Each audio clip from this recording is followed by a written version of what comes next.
Welcome to Build Better Teams, the podcast for leaders who want to improve collaboration, strengthen communication, and create real alignment inside their teams.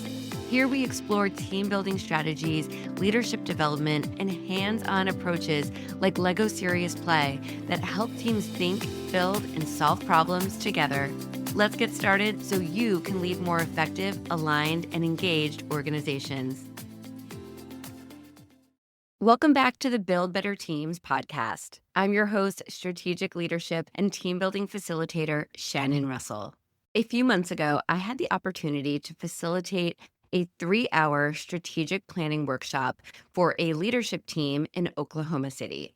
There were directors there from across the organization, all coming together to answer one big question: where are we today and where do we want to go? Now, if you've ever been part of a strategic planning meeting, you know that these can sometimes turn into hours of talking, great ideas, lots of notes taken, lots of notes scribbled down, maybe a PowerPoint presentation or two, and everyone leaves saying, okay, what actually changed? What is our plan? This is what I try to avoid when I am hired to facilitate a Lego Serious Play strategic planning session. Instead of spending 3 hours talking, we spend this time thinking with our hands. We listen differently to each other in this way, and we work together to create a shared vision that each and every person in the room helped shape. Today, I want to take you a little bit behind the scenes of what a workshop like this looks like and share a few lessons that any leader can apply to their own team. Okay, let me set the stage because oftentimes when people hear strategic planning, they often imagine spreadsheets, flip charts, long discussions. But really, strategy isn't just about talking. It's about making invisible ideas visible. And that's one of just the many reasons that I love using the Lego Serious Play method in my work. My company, Build Better Teams Consulting, we use Lego Serious Play in every type of event or workshop that we do. We do this because when people build models to represent their ideas or their challenges or their goals, the conversation becomes much deeper. Instead of debating just abstract concepts and everyone has an opinion and they're pointing to it and they're trying to talk louder and louder to get their point across, we decide to take these ideas and build upon them. By giving each person in the room a set of Lego bricks to build their idea or build a problem that they're facing together, now everyone is on a level playing field and everyone participates and contributes equally. It's not just the loudest voice in the room. It's not just the manager or the president. It's everyone sharing and everyone listening. And what's great is that you can listen to an idea all day long. But when you are listening to an idea and there's a visual representation of what this person is trying to get across, now you're understanding it both by hearing it and by seeing it. And this changes everything. Now, let me take you back to this recent workshop I mentioned that I facilitated. One of the first activities that we did was that I asked everyone to build a model representing the organization as it exists today. Not from a financial perspective, not from an organizational chart, but really from their perspective as leaders. Even though everyone worked for the same organization, no two models looked alike. They had similar features and similar characteristics. Some focused on communication, others highlighted relationships, but they all kind of built their own personal obstacles. And we were able to talk through how these obstacles, or I should say, why those obstacles were in place. And in addition, we really focused on emphasizing opportunities and where there might be gaps where we can grow. And that was really the beauty of this process, is everyone was able to share how they feel that the organization is doing right now. And quickly, every person learned what everyone else was experiencing. And maybe it was different than they had thought, but it was a real honest conversation. I believe that before we can build what the future looks like, you have to understand where everyone's current reality lies. And we were really able to do that. Now, once we understood where the organization is today, or if you're listening and you're thinking about just a smaller team building exercise, you can focus where your team is today. Once you know that, then you can shift that focus and you can ask, well, where do you want to be 6 months from now, 1 year from now, 5 years from now? Instead of simply asking people to brainstorm, they built their ideas.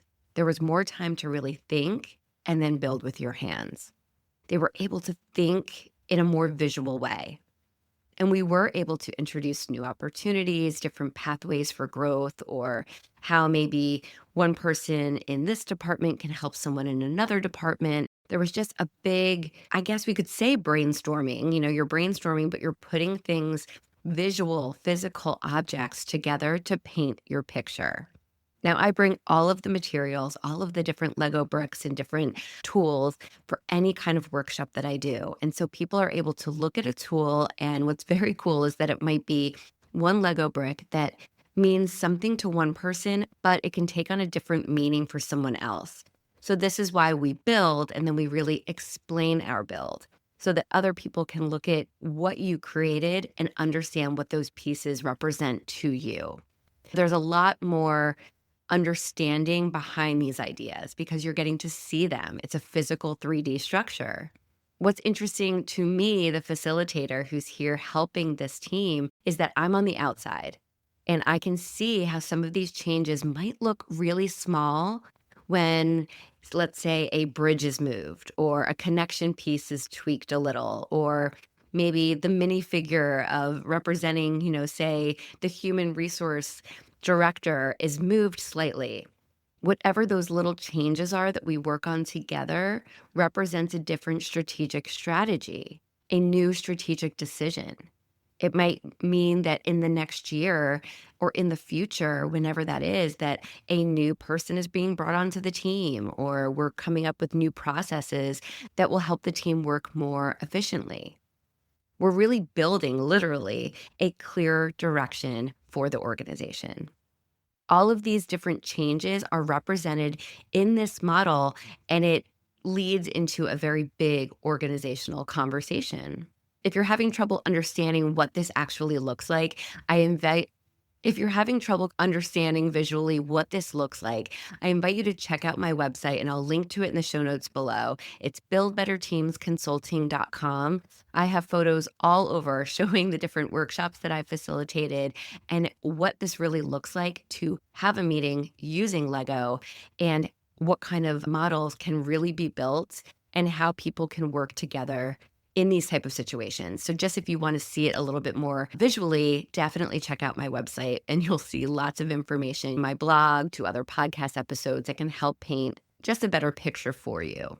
Now, one of my favorite parts of facilitating workshops like this is that everyone combines their ideas into this one shared landscape of the future, or landscape as an answer to a problem. Typically, when I am hired to facilitate a workshop like this, I spend time speaking with the event organizer or the president of the company or one of the leaders that is setting up this workshop or this meeting. We really talk about what kind of questions, what kind of prompts I will be asking. This way, I'm really getting to the root of whatever issue or problem or strategy that is important to the team. So there's a lot of planning before the workshop.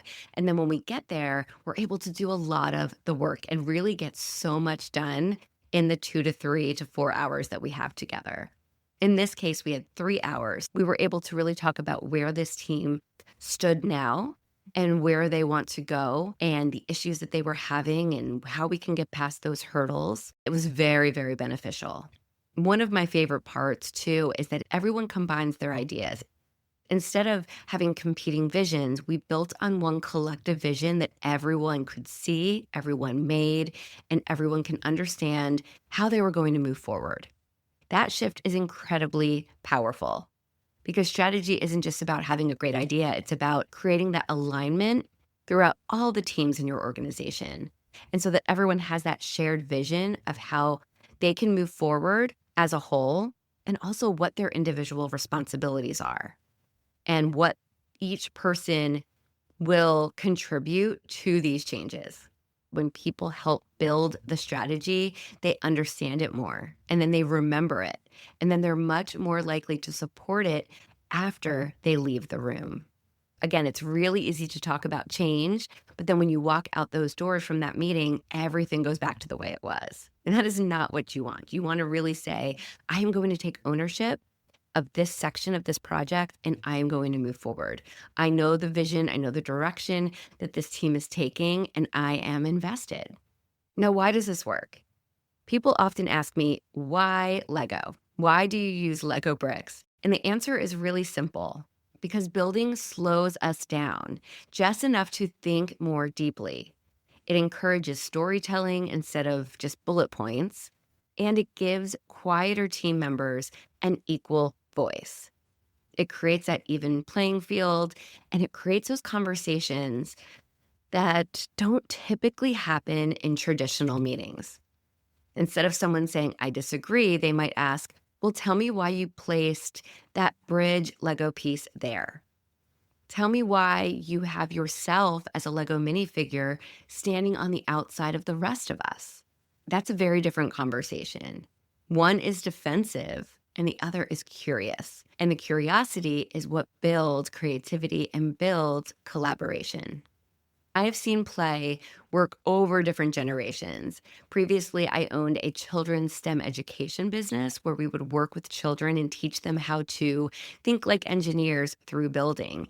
And we saw that light bulb go off and that confidence when they're able to build something and present it to others. And it's very similar for adults. That idea of being able to take the ideas in your head, make them visual, and share them with others in a safe place. It again brings out that confidence, it brings out that breakthrough thinking, and it just opens you up and really lets you get to know each other on a different level and understand each other a lot more fully. Whether you're using Lego Serious Play like I do or not, there are a few lessons from this workshop that every leader can apply. First, make sure that everyone's voice is part of your strategy.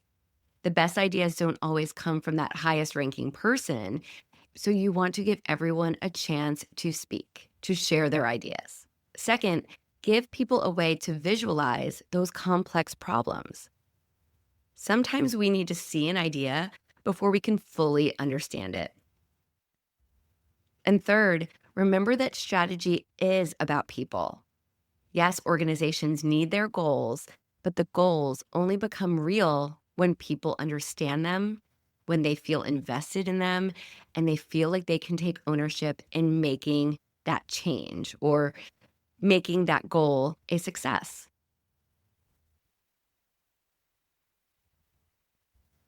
In this particular workshop that I'm talking about here, this team of leaders were able to really focus on how work will look over the next year.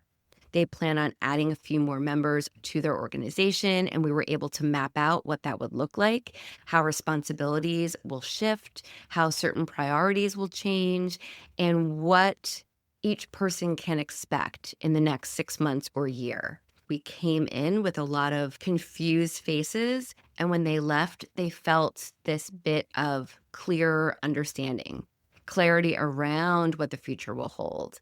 And they were able to ask questions of their president and of each other in a very safe place where everyone felt heard. There was no finger pointing or looks happening across the table. It was really a different way of understanding each other and bonding over building. As I looked around that room at the end of this 3-hour strategic planning workshop, I saw something that doesn't always happen after one of these planning sessions. People weren't leaving with notes, they were leaving with that clarity. I could tell that there was a difference in the vibe of the room. There was a new alignment, and there was a shared understanding of where they are headed and how they're going to get there together. At the end of the day, that is what we want from our team members. We want them to feel like they're not constantly questioning every decision we make as leaders, and we want them to be able to understand the vision of the future. And that is what strategic planning should do. We don't want to create just another document that sits in a folder on your desktop. but we want to create a conversation that can continue after the workshop ends. Now, I want to thank you for joining me for this little behind the scenes look at one of my recent workshops. And if you are planning a leadership retreat or strategic planning session or a team building event of your own, and you're looking for a more engaging way to bring your team together, I would love to help. Check out my website. There's a link in the show notes below. My company is Build Better Teams Consulting at buildbetterteamsconsulting.com. And I would love to chat about how I can help you reach your goals for your team more quickly. Now, until next time, remember, the best strategies aren't just discussed, they are built together. I am Shannon Russell, and I will catch you on the next episode of the Build Better Teams podcast. Make it a great day.